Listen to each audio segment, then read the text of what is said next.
নমস্কার, world news বাংলাতে আপনাদের স্বাগত। বাংলা থেকে অনুপ্রবেশকারীদের হঠাতে ফের সাম্প্রদায়িক উস্কানিমূলক মন্তব্য করলেন সন্দেশখালীর বিজেপি নেতা কাসেম আলী। রোহিঙ্গাদের ধরে ধরে জেসিবি দিয়ে ওপারে পাঠিয়ে দেওয়ার হুঁশিয়ারি শোনা গেল তার গলায়। সংঘর্ষে উস্কানি দিয়ে তার আরও মন্তব্য, তৃণমূল কর্মীদের ধরে গাছে বেঁধে ফেলুন, তারপর গায়ে বিচুটি লাগিয়ে দিন। তাকে পাল্টা দিয়ে তৃণমূল নেতা আব্দুল ওয়াহিদ ঢালির বক্তব্য, কাসেম আলীর কথার জবাব আমি দেব না। আগে আমাদের দলে ছিল, ওকে কেউ নেয় না, এখন বিজেপি করে। ওরা যে সন্দেশখালীর ক্ষমতায় আসার জন্য এসব বলছে তা দিবাস্বপ্ন। এসআইআর নিয়ে বসিরহাটের সন্দেশখালী ২ নম্বর ব্লকের বেরমজুর এলাকায় রবিবার বিজেপির এক সভার আয়োজন করা হয়। সেখানে বক্তব্য রাখতে গিয়ে রাজ্য বিজেপির অন্যতম মুখপাত্র কাসেম আলী বলেন, তৃণমূলের অবস্থা এখন বাজারে ছোট এক কয়েনের মতো।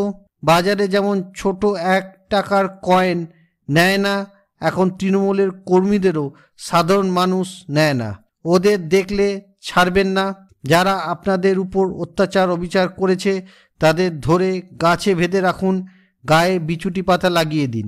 এখানেই শেষ নয়, কাসেম আলী আরও হুঁশিয়ারি, যারা রোহিঙ্গাদের সমর্থন করবে, এসআইআর হয়ে গেলে আমাকে জানান, তাদের ধরে বুলডোজারে করে ওপারে ছুঁড়ে ফেলে দেব। সবার শেষের পর সাংবাদিকের মুখোমুখি হয়ে কাসেম আলী নিজের বক্তব্যে অনড় থেকে বলেন, আমাদের দেশ ধর্মশালা বা আশ্রয়শালা নয় যে সবাইকে এখানে আশ্রয় দেবে।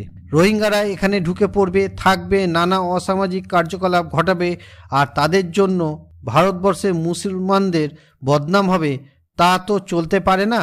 এসআইআর হওয়ার পর যদি রোহিঙ্গারা থাকে, ওদের জেসিবি দিয়ে ওপারে ইউনিসের কাছে পাঠিয়ে দেব, ইউনিস ওদের রাখুক। কাসেম আলীর এহেন মন্তব্যের প্রতিক্রিয়া দিতে গিয়ে সন্দেশখালীর তৃণমূল নেতা আব্দুল ওয়াহিদ ঢালি বলেন, সামনেই বিধানসভা নির্বাচন, সেখানেই বিজেপি ১ টাকার ছোট কয়েনের মতন অচল হয়ে যাবে।